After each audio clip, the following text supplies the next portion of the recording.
Y'all ready for this one? Hello, everybody. It's Pastor Aaron, Grace and Truth Church. I'm challenging your faith. A serious challenge. Do you believe what you were taught regarding creation, Big Bang, evolution? Or do you believe the biblical account? Do you know it's important, man? Think about it. Jesus, the one we believe in. If you believe that Jesus was literally existed, and you believe that he is God incarnate in the flesh, and you believe he is the embodiment of all truth, he believed in a young earth.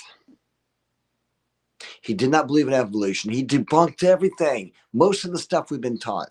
I'm challenging your faith.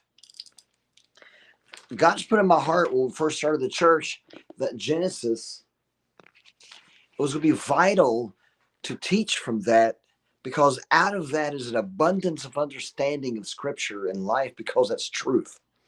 Jesus even said, quoted Scripture. He knew Scripture to be historically accurate. So, trees and the earth are older than the sun, according to this. Let me just read it to you. Genesis. You know, God in the beginning created the heavenly realm, the unseen, and the earthly realm. Okay? Picture this. Earth is here. Now compare what I'm going to tell you compared to the Big Bang and evolution, and see the Bible does not fit in to this atheist description. Okay? Earth is here. Earth. It's the focal point of creation, unlike the Big Bang, where it's just floating randomly in space and we're nothing. No, it is the center of the universe, the Earth. Now listen. So on day 3, look what's created. On day 3, God creates plants, but day 4, he creates the sun. That's literally what it says right here. Genesis 1:12, the earth produced vegetation, plants yielding seed according to their kind, and trees bearing fruit with seed in them according to their kind. And God saw that it was good, and there was evening and was morning of the 3rd day. What happens on day 4? So on day 3, we've got trees. The earth is here, and there are trees. Day 4, then God said, let there be lights in the expanse of the heavens, to separate the day from the night, and they shall serve as signs and for seasons and for days and years. And they shall serve as lights in the expanse of the heavens, to give light on the earth. And this was so. God made 2 great lights, the great light to govern the day, and the lesser light to govern the night. And he also made stars. God placed them in the expanse of the heavens to give light on earth, and to govern the day and the night, and to separate the light from the darkness. And God saw it was good, and there was evening, and there was morning the 4th day. Okay, now here's the thing. If you take Genesis 1 as allegorical, then the premise of the rest of the gospel, you want to wrestle with truth. That's just the way it is. And you're going to say, well, that's not so. Well, no, because if you believe Jesus is real, then you have to believe that Jesus is lying. You would call Jesus a liar. Why would you say that? This is what Jesus said about creation. Okay? Jesus wouldn't lie. Mark 10, verses 4. Jesus is speaking, and he says, but from the beginning of creation, God created them male and female. And for this reason, a man shall leave his father and mother, and the 2 shall become one flesh. So they're no longer 2, but one flesh. Do you see that? From the beginning of creation, God created male and female. Jesus is saying he is believing, obviously, I mean, this is his word, but he's saying that he takes Genesis literal. Also, beginning of creation. That means there was not old, long, billions of years. I'm not seeing that. Jesus is saying, so at the beginning, God made creation. In the beginning, he created the heavens and the earth. And at the beginning of this creation, he made Adam and Eve. That was the first. There was no apes to people. There was no Big Bang. There was a 6-day creative process. And in that, at the beginning of this, was Adam and Eve. Wrestle with that. Wrestle with Jesus saying that. And come to terms that maybe we were taught some things that are not so about our origins, that the Bible is true on the origins. Okay, so Jesus agrees with Genesis being literal. But let me go a step further here.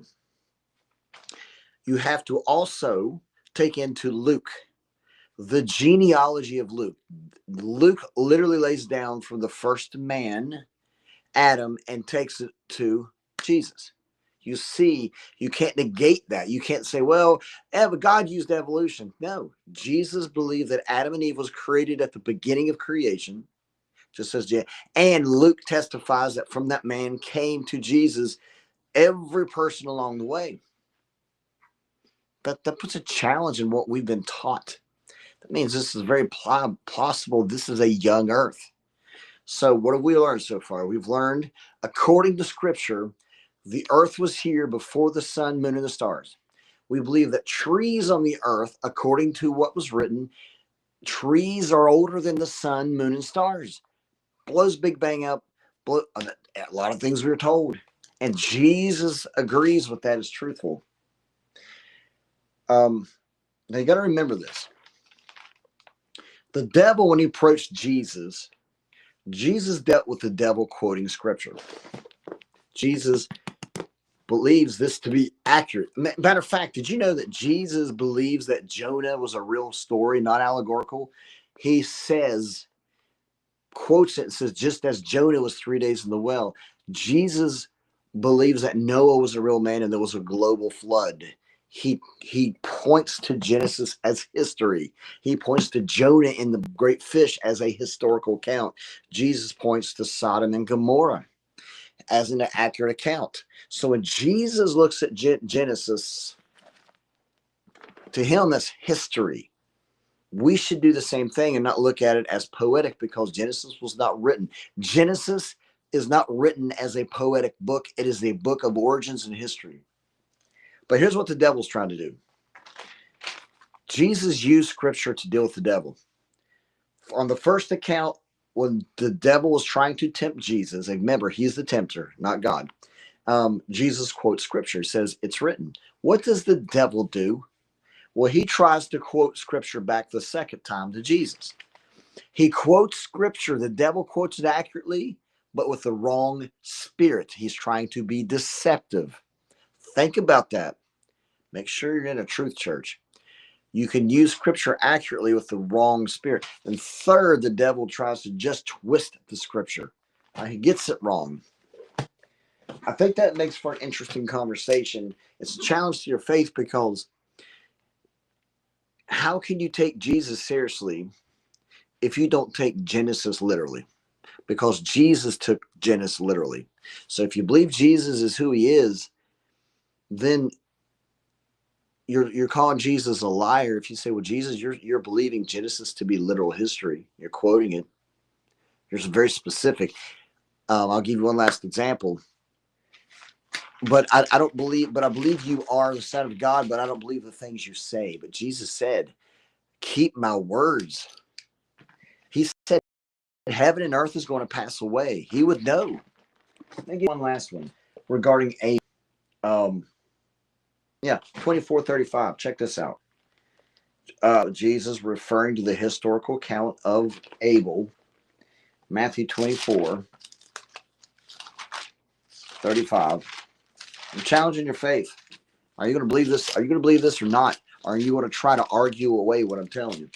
24:35. Try to argue away as well. It doesn't really mean that. It don't mean that. It's inconvenient. So it's hard to believe that in this day and age. They'll laugh at me. They'll call me names.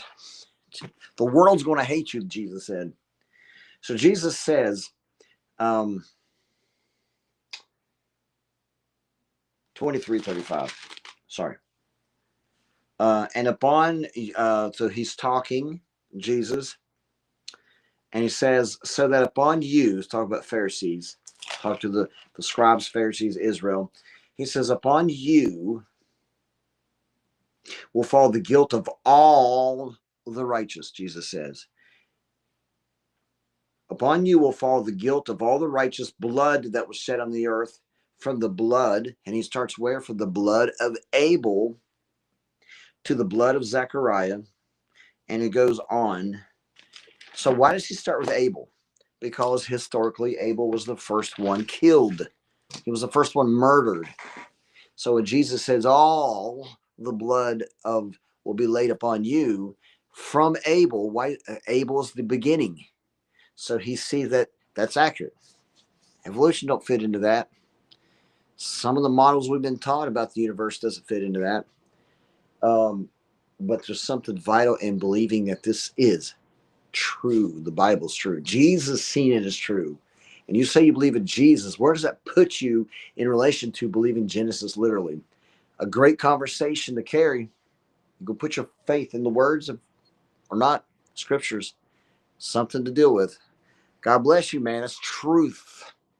Pastor Aaron